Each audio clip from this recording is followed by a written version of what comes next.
I signed the Inflation Reduction Act into law. And one of the most significant laws I think has ever been enacted, taking on the special interest and winning.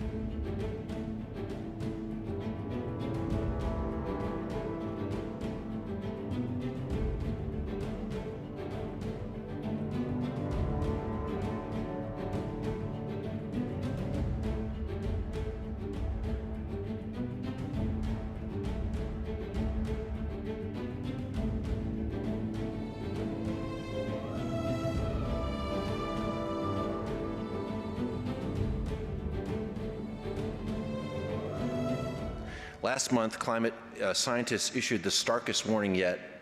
The world must cut emissions by 60% by 2035 to limit the planet's rise in temperature to 1.5 degrees Celsius. Last year, Congress provided record funding to build a cleaner, more secure energy system through historic legislation, including the Inflation Reduction Act and the Infrastructure Investment and Jobs Act. And in this Congress, we need to work on speed. We can have all the money in the world, but we will still fail if we don't act faster.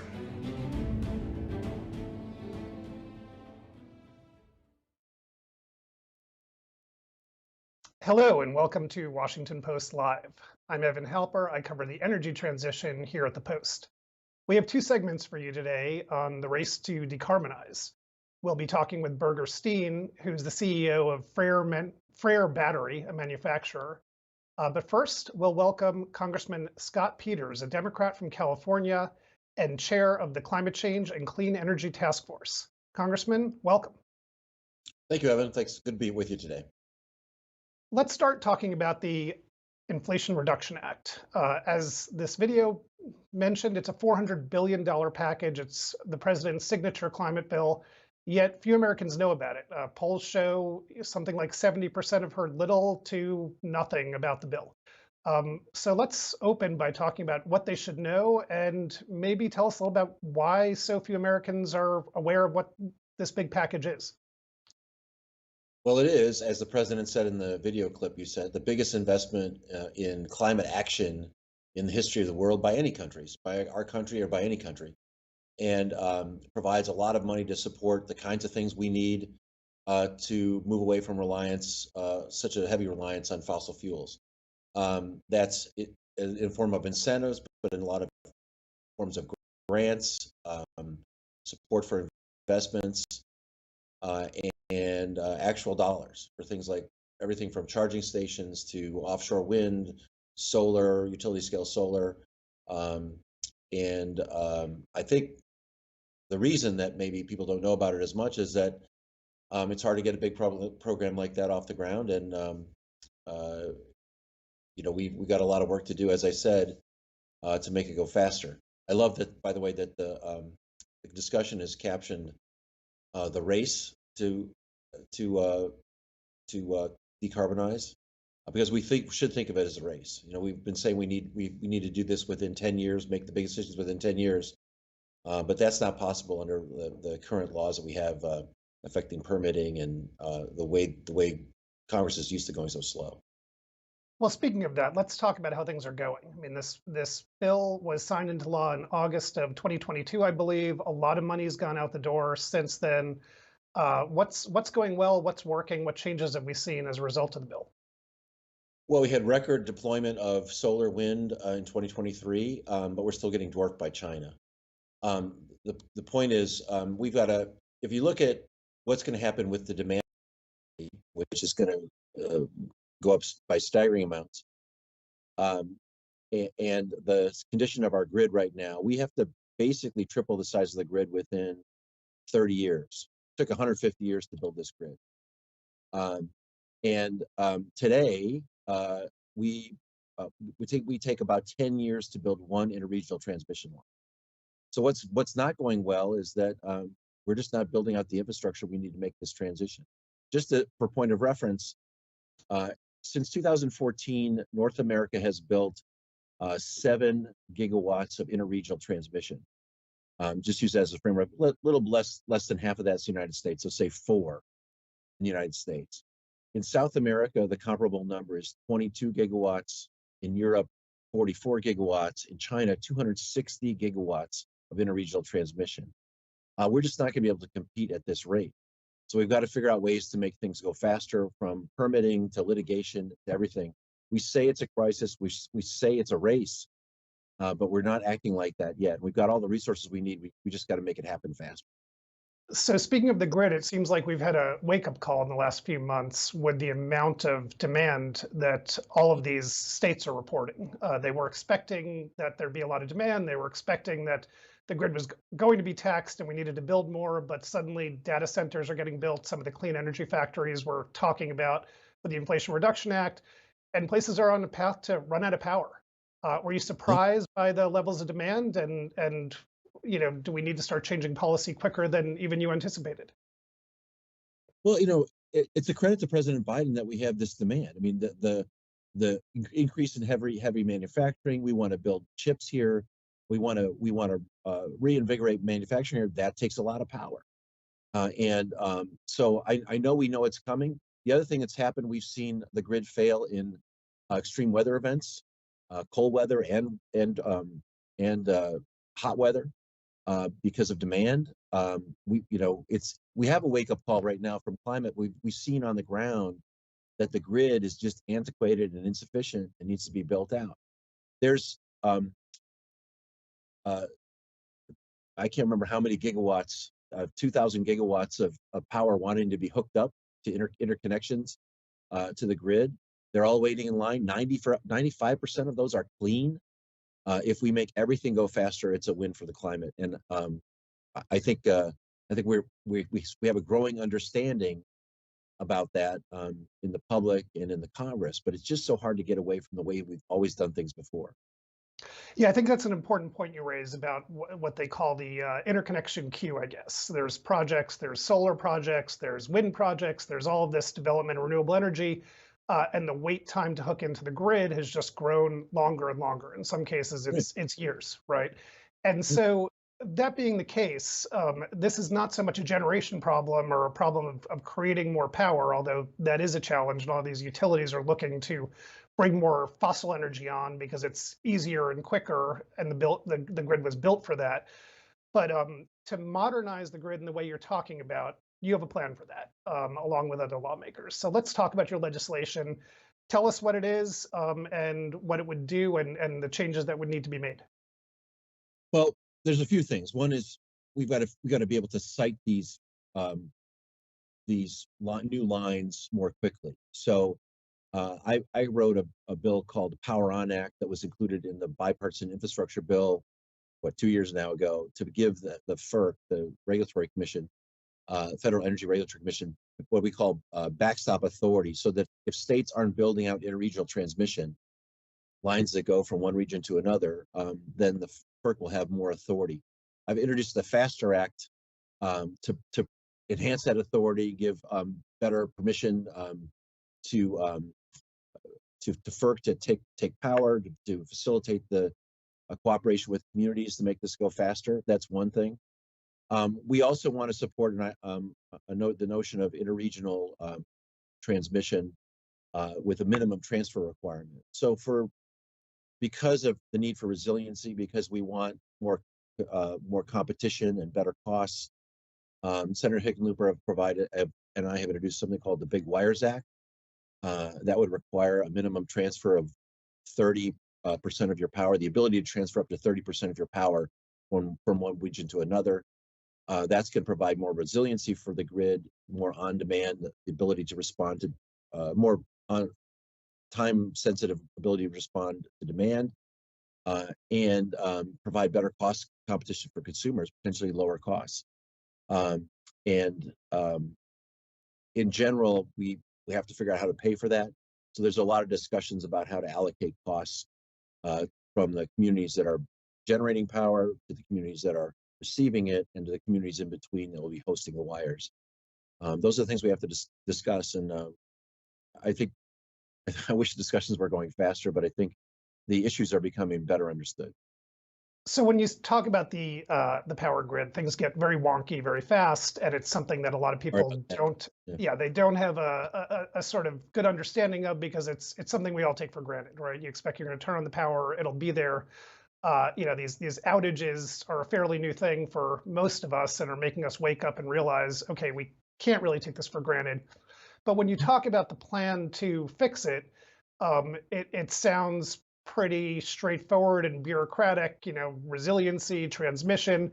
Let's unpack why this is so complicated and why these things are not happening, and why, as you alluded to before, the amount of power line that we're building or transmission lines we're building is just so much less than it was in the past.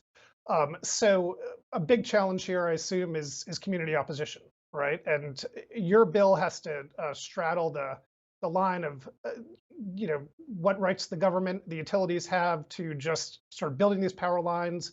How do you handle environmental review? How big of a sticking point are those tensions in trying to move forward with improvements to the grid? Well, there are a lot of obstacles. I mean, if this were easy, it would be done because the demand would draw the investment, right? First, you have to understand that our grid is set up in these regions that aren't particularly incentivized to work with each other, and so if most utilities are thinking of their own territory, they're not so concerned about. They want to spend money connecting outside the territory. That's an incentive we got to deal with. FERC, the regulatory commission, is good at giving permission. They could be better at giving permission, but they're often disincentivized to actually. We can give them all the power in the world, but if they don't want to act, maybe they need some incentive to actually be more aggressive. And then, yeah, from community to community, you've got to prove that this is something that's useful to folks and that it's something that they're going to tolerate. Often you have to compensate them for hosting these power lines, and there's ways to make those deals that are feasible. We've seen that happen throughout the country. There's good models for that. And then you got litigation at the end of the day. We have a law called the National Environmental Policy Act, or NEPA, that all it was supposed to do is give direction to the government that before you make a decision that could affect the environment, government, you have to consider those impacts. You have to consider all the alternatives, and then go forward with your decision. But it's become the most litigated of all the environmental laws. And when a lawsuit takes 4 years, that's a lot of the reason why when you want to build a power line, it takes 10 years to build a regional power line. Only 3 years is construction. We've got 7 years of process in there. And that's a huge issue that we've got to take on. And the point I make too today is, when NEPA was passed and was signed into law, like the first days of 1970, the environmental movement was on defense. We were trying to stop bad things from happening. And NEPA was a good way to slow things down and make sure that all the issues were considered. But now we're on offense. To deal with climate action, it's about building transmission. It's about building offshore wind, utility scale solar, hydrogen pipelines, direct air capture. And we as environmentalists have to be aggressive about building things. We've got environmental laws, ironically, that slow things down. And we've got to modernize those laws to deal with today's challenges. We need that to happen in Congress, but we need support from the outside as well, from the president and from the environmental groups, frankly, many of whom are nervous about making those changes. Yeah, let's talk about the tensions of environmental groups and why they're nervous. Because, as you're alluding to, getting solar farms built, getting wind farms built, that's something you would think, these groups that are talking about climate change, they're talking about the need to meet the goals in the Paris Agreement on climate change, or they're just necessary, they're all crucial.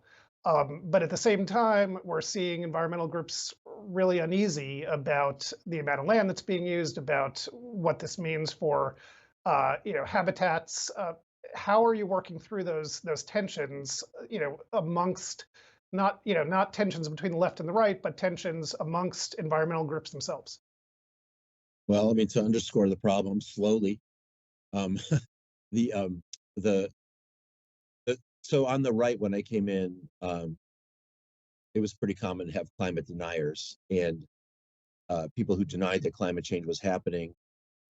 There's been some movement on the right with the Conservative Climate Caucus and John Curtis starting this caucus with 80 people who say, as Republicans, climate change is happening and it's due to human activity. On the left, what we have is a trade-off denial. I mean, I think the problem is that we have to understand that this is not going to be perfect. It's going to be hard, that there are trades we have to make to protect the climate. and we can't let perfect be the enemy of the good. But these laws were written in 1970. They're not written by Moses. They're not on stone tablets. They're written by people like us who were trying to solve the problems of the day. And we need leadership to solve those problems today, to solve today's problems. And today's problems are really include these laws that slow us down in climate action. So, I've had people just tell me you can't touch NEPA. It's a so-called bedrock environmental law. It is not. It's not the Clean Air Act. It's not the Clean Water Act. It's not a law that actually regulates pollution into the environment. It's a planning law. We have to plan differently. So we need to make sure that NEPA disputes are not 4 years, they're 4 months. And there's ways to do that that I think we should pursue as environmentalists. We're not talking about trying to open the field for coal plants. 95% of, as I said, of the projects that want to get connected to the grid are clean. So if we make things go faster, it's good for us. And anyone would trade 5 to get 95. That's a good deal. So we should just get on with it. You mentioned the need to incentivize, if I heard you right, the Federal Energy Regulatory Commission, FERC, which is sort of this obscure board. Again, not many of us really understand or know about or understand how it functions, but has some regulatory authority over this kind of confusing patchwork of electricity systems that we call the power grid. How do you incentivize them? I mean, my understanding is they have limited authority to actually push projects through. And a lot of this happens in the States. So what role do they play as referee to get some of these projects moving forward, and how can they be more proactive? Well, there's good work happening right now on giving FERC more authority.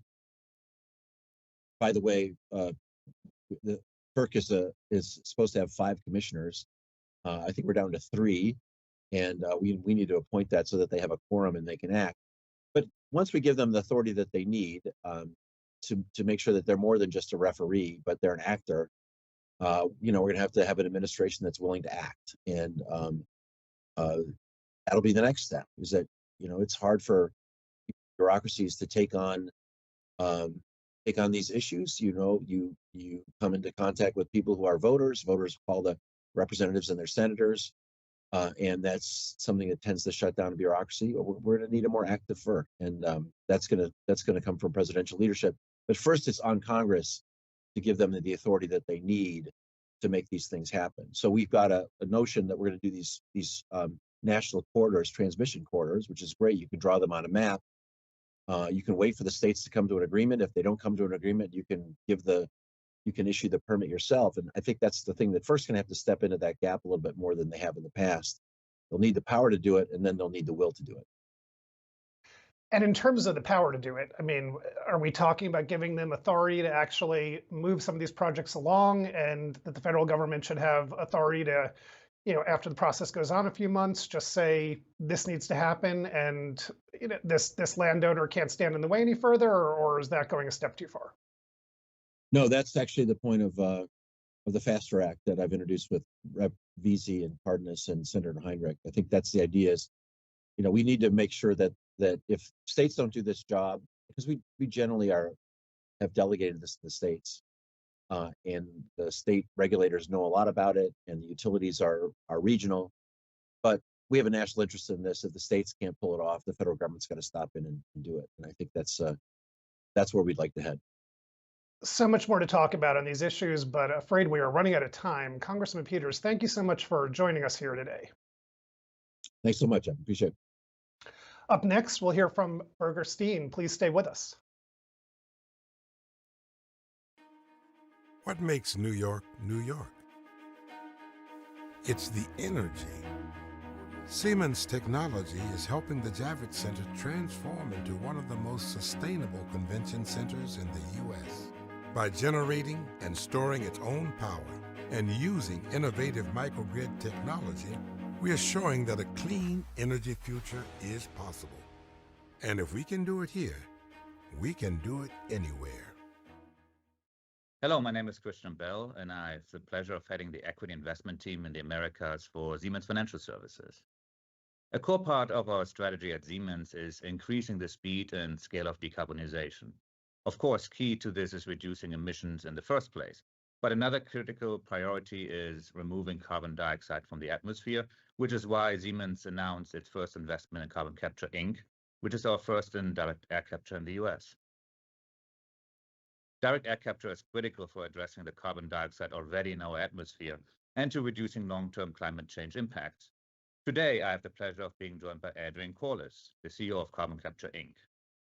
Carbon Capture is developing modular and scalable direct air capture systems. Adrian, thank you for joining us on the Washington Post Live. Thanks, pleasure to be here.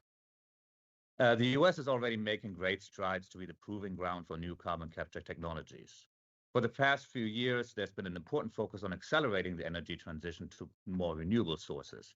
The conversation has now expanded to include the importance of carbon capture. At this point, it's about the math behind how we get to net zero by 2050. Adrian, maybe we start with what direct air capture is and where does it fit into the world of carbon management? Great. Thanks, Christian. And first of all, you're absolutely correct. It is about the math. And the reality is that we have this non-negotiable 40 billion ton of carbon challenge that we have to address. And I think that when we look at that, it's not going to be enough to think about reducing emissions and deploying renewables, et cetera.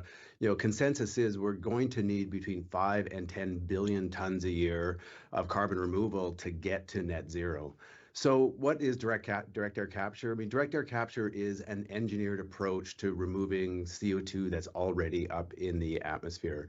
And so when we think about direct air capture, it's considered in some ways to be the gold standard or basically the way to do carbon removal that is both verifiable, it's permanent, and also it's additional. So I think that in all those ways, it's important to think about direct air capture as again the way that we can go about this, which is really the gold standard. And so beyond that, direct air capture is a versatile piece of technology. And the thing that's interesting is that it can be also used to take CO2 to the atmosphere as a feedstock for things like sustainable aviation fuels, for things like concrete or other chemicals. So it's really from that perspective an important part of getting to net zero. Now, having said that, and despite all of its advantages, direct air capture is today very expensive and it is really limited in scale and in supply. So we have a long ways to go.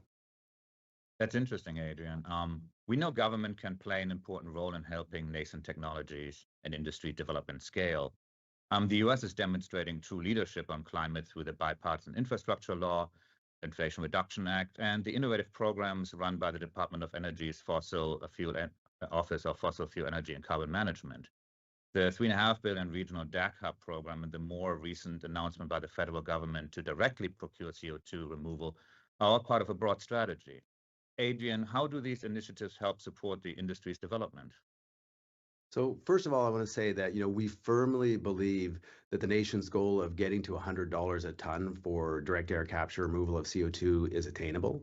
But getting there is going to require both a combination of innovation and also a commitment to the rapid scale up of the industry.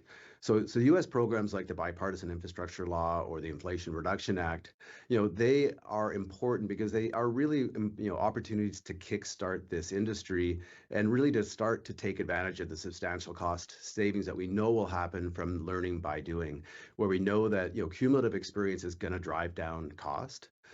In some ways, you can think about these programs as down payments to get the industry started and really attract the capital that's going to be essential to get this industry going.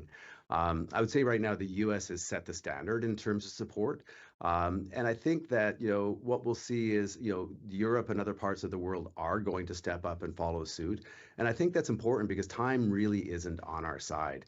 We're going to need this to be a global effort to be successful. Thank you. So it seems clear that it will take various initiatives and an ecosystem of players to support the carbon capture industry's development. What role do strategic investors like us here at Siemens Financial Services play in helping complement the carbon capture ecosystem beyond just providing capital? Yeah, I think it's fair to say that removing billions of tons of CO2 from the atmosphere is a huge challenge. And I think that it's beyond what an individual technology company could ever do on its own. So it's going to require significant technical innovation and the deployment of significant amounts of capital.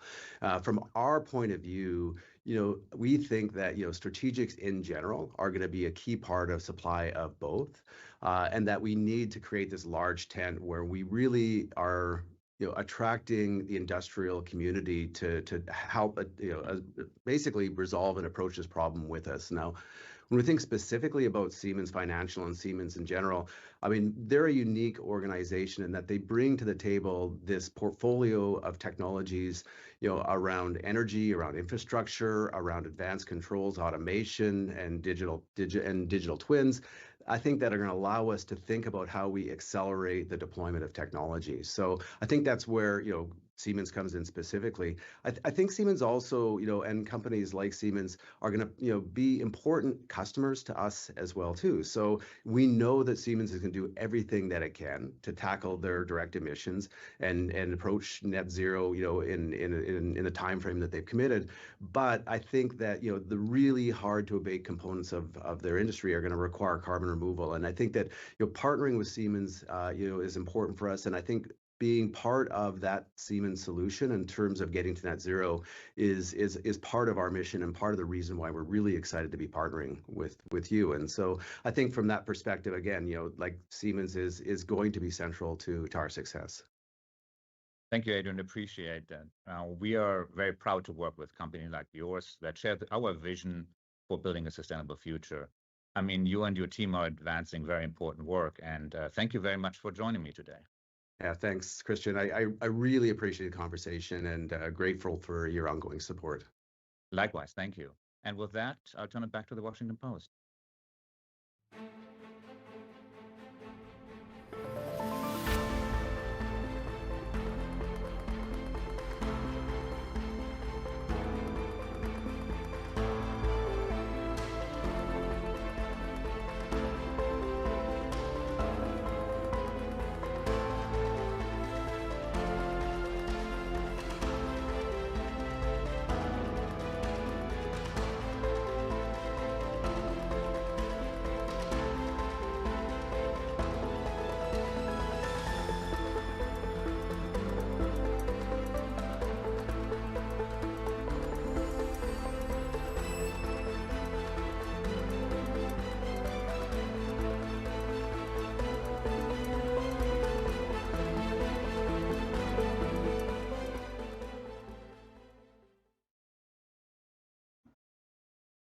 Welcome back to Washington Post Live. I'm Evan Halper, a reporter covering the energy transition here at the Post. We'll be joined now by Birger Steen, who's CEO of Freyr Battery. Birger, welcome to Washington Post Live. Evan, thanks. It's great to be here. So batteries, it's something not many of us know about. It's going to become a lot more important in our lives as we move forward with the energy transition. These are not just batteries we're using in our personal devices, but now they're in our cars, and soon we may be using them to get power off the grid. Tell us about the kind of battery that you're working on and what you're manufacturing. Yeah, so Freyr Battery was started soon to be 6 years ago in order to decarbonize energy storage and transportation by producing the world's cleanest batteries. And we started that mission here in Norway. In fact, I'm speaking to you now from Mo i Rana, which is the north of the country, just about where the Arctic Circle intersects the Norwegian coastline. And we built here what you see behind us, which is our customer qualification plant, where we demonstrate that you can scale to gigawatt-hour production scale the 24M semi-solid technology, which we licensed off of 24M spin-out from MIT. And the battery cells we're making here are intended primarily to be used in the grid, electricity grid. So they could sit next to a PV solar farm, they could sit next to a wind farm, they could sit in the grid to help balance and to help prevent some of the problems we just heard about in the first part of the program. And they could also sit at the consumer or user side. So anyone who's got sort of an air conditioner or anything in their house that they want to make sure they buy power when they when it's cheap and not exactly when they need it, or also industrial users and others. So that's going to be the primary usage of our battery cells, which are lithium iron cells, but they could also go into EVs and buses and trucks. Ferries is a big thing here in Norway, and other forms of transportation. Let's break down a little bit more on how they work with the electricity system and with the grid, because we're seeing, especially in parts of the United States that are experiencing outages or difficulties in periods of peak demand and extreme weather, that batteries are suddenly over the last couple of years playing a much bigger role than I think those of us who are not in the industry had anticipated. So in the case of a battery, you're talking about it stores the electricity or the energy from a solar operation or a wind operation, and when the wind's not blowing, the sun's not shining, you can have all that energy in the battery, and then you can put it back on the grid when suddenly the system is overtaxed. Is that's my understanding of how this works? Is that accurate? Yeah. So if you're a producer sourcing intermittent electricity from solar or wind, you typically like to be able to sell that power into the grid, either at a relatively even rate, or even, as we talked about before, when you get paid for it, and not when you produce it. So for that reason, you'll typically build these quite large battery storage facilities. They will look like the 20-foot freight container, or many of them rather, that are lined up next to your facility or in the vicinity. That would be the source usage of these batteries. Then you could also put them in where you have choke points in the net. So we've talked about this interregional electricity transmission before, and so having an ability to store electricity at those types of choke points could help reduce the need to build out transmission capacity if it's specifically to deal with short-term fluctuations or choke point situations. So it's interesting, you're a Norwegian-based company, and obviously Norway is a place where there's the country's really out front in terms of electrification. The number of electric cars that people are buying as a percentage of cars they buy, the decarbonization of the power grid there. But you're moving to the U.S. with this plant. So tell us about what motivated you to actually relocate and do this production in the United States. Yeah, no, as you point out, here in Norway, the 2023 car sales with 84% EVs, and our power grid today is fully sustainable in the sense that it's all hydropower, and then increasingly becoming now more wind as well. We started building Freyr in Norway partly because there's a strong support for it, partly also because we had the opportunity to use that clean power, and also a very industry-friendly environment up here in Mo i Rana. It's a city with industry traditions dating back to the the Edison mining syndicate that started up here in 1906. So those were all good reasons to start here. However, as we were part through the construction of our first plant here, first gigafactory, we'd also secured land both in Finland and in Kawira, Georgia, to start up later. The IRA was passed, and we spent some time working with the Norwegian government, European governments, or European Union, to see if there would be a policy level response that could allow us to continue here. But we concluded last year that the attractiveness of the IRA in terms of producing or providing, what you could call non-dilutive growth capital, so capital that helps you scale in that crucial phase where you have a technology, you have a plant, but you're trying to catch up with competitors that have had the last 10 or 15 years to build cumulative production volume and sort of driving down the learning curve. That benefit in the IRA was just too compelling. So we flipped our plan. We are now going first for construction in Kawira, Georgia, and we also re-domiciled partly as a consequence of this. So that our company is now listed in New York and domiciled in the U.S. and our first plant is going to be built in Kawira, Georgia.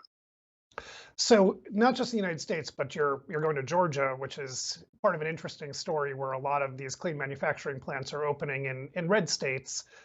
Despite it's a politically interesting story here in the U.S., despite the opposition from a lot of red state lawmakers to these subsidies. Tell us about Georgia, why that particular state, why you decided to locate there. Well, it's attractive for many reasons. I mean, one thing is that building up capability, capacity, competitiveness in this new industry is going to require quite a bit of global talent and travel. So we're right south of Hartsfield. That's one of the biggest airport in the world. Very important. More importantly, though, the local population is growing. There is a strong education system, and here in Norway, we're already partnering with the educational system from the Battery Academy up here at the local high school. So trade school level kids who want to get started on a professional or career as perhaps operators, very well-paid jobs, skilled jobs that you can get right out of high school, all the way up to postdoc. We have more than a dozen doctorates that we have sponsored at the local university. So that kind of environment, we can do that. We found in Georgia and particularly in Korea, and so we're going to continue to invest in that going forward. We also got a reception that speaks, just as we had here in Mo i Rana, a very industry-friendly and an appreciative environment. We found that in Kuwait, Georgia as well. So far had a great partnership both with the city and the county, and good relations with the state government as well. You mentioned redomiciling part of your company. Was that driven by provisions in the IRA that say you need to be an American company to benefit from some of these incentives, or what was the thinking there? And what are the particular incentives in the IRA that most motivated you to locate in Georgia? Yeah, so redomiciling was not particularly driven by the IRA. We actually, as a European company, we had access to the IRA already, and there, as far as we're aware, there's no movement towards limiting that for European companies. We have other people in the business that are building in the U.S. and are still domiciled over here. But as a New York Stock Exchange listed company, we simply got access. We will get access and are getting access to a larger universe of investors by being a U.S. company listed in New York. So that's perhaps the main reason for that. Although I think it's also a simpler story to tell. Our main market and the core of our effort right now is going into the U.S. So it's a much more straightforward story to tell. Now, the IRA, and this is something we've been talking to European policymakers about, local policymakers, is it has this particular feature which I referred to earlier as non-dilutive growth capital. So you get the major part of the benefit, the production tax credits, which are quite significant relative to the underlying variable cost of producing battery cells. You get access to it as you actually sell your product. So it's not about picking winners the way much industrial policy has been, and nor is it about sustaining an industry that's at the end of its life. It's actually support right when you need it at that scale phase. So as you've built your factory, you're already a winner, because building a battery factory is a difficult thing.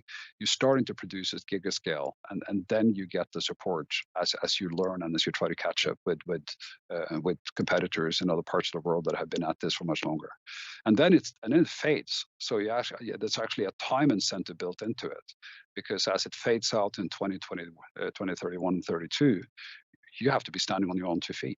And so there, we just think there's several really, really clever ways of attracting private capital and to really accelerate that movement at the time when we need it the most, as we just heard from the senator. Is the support coming in the form of tax incentives? Is it more direct subsidies, or what kind of specific support do you get as you start to hit these benchmarks? Yeah, specific to the IRA for battery cell production tax credits are $35 per kilowatt hours of produced battery cells, or produced and sold battery cells. And the cost of producing a battery cell is probably in the West in the vicinity of $80 now. We see in the Chinese market, we see quotes that are, and we see companies that are talking about production costs below 50, because they've been at this for a lot longer. 97% of the LFP production capacity, so lithium iron phosphate battery cell production capacity in the world is in China. The $35 basically goes to defray the cost of starting out earlier on the learning curve, and for those critical years between now and 2032. And when it comes to competing with China, because this has been an issue, obviously, that drove the passage of the IRA, and a lot of companies are dealing with as they make use of this tool to build factories. Does it inhibit you from using any Chinese technology? Are you able to, are some of the technology you need not available outside of China, or how much are you able to integrate anything you need from China into what you're doing in the US, or are they completely cut out of the picture? No, this is a really interesting question, and it's an important question because we're talking about development in East Asia generally, and in China specifically. That's been, it's been an official target, and it's been quite consistent over the last 15 to 20 years. So you probably wouldn't call this a Sputnik moment because it's been going on for a long time, but it is a situation where we in the West are significantly behind in terms of capability and capacity. So it's going to be important that anybody who's participating in this gets to learn and gets to use the technologies, and yet gets to compete. And so in the current implementation of the IRA, there are limitations, and I think there's foreseen that there might be some more limitations in terms of direct ownership and such. We don't foresee that we're going to be in any way, coming up against those restrictions. We're a US-based company, and we don't foresee any Chinese ownership, but we might well be using bits and pieces of the Chinese technology as we progress. Now, as I mentioned initially, our core technological bet, which is also going to be, we think, the long-term future of the company, is 24M semi-solid technology, just developed at MIT. So a full US-based technology stack. There's some really good reasons why we think that technology is attractive at scale, including it's particularly well suited for the kind of energy storage, grid storage type of applications that we discussed.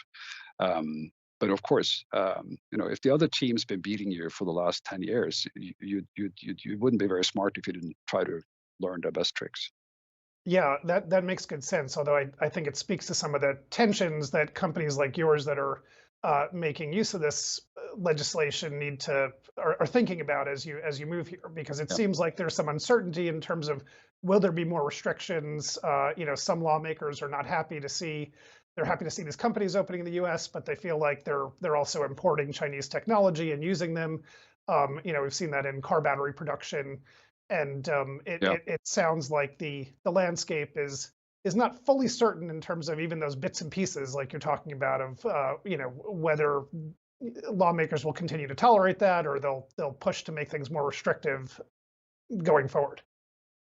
Yeah, no, I think it's a very good point, and it's going to be important to be thoughtful about it, and it's going to be important to get clarity on it, because obviously markets typically do not like lack of clarity. So the more clarity and the more thoughtfulness, the better.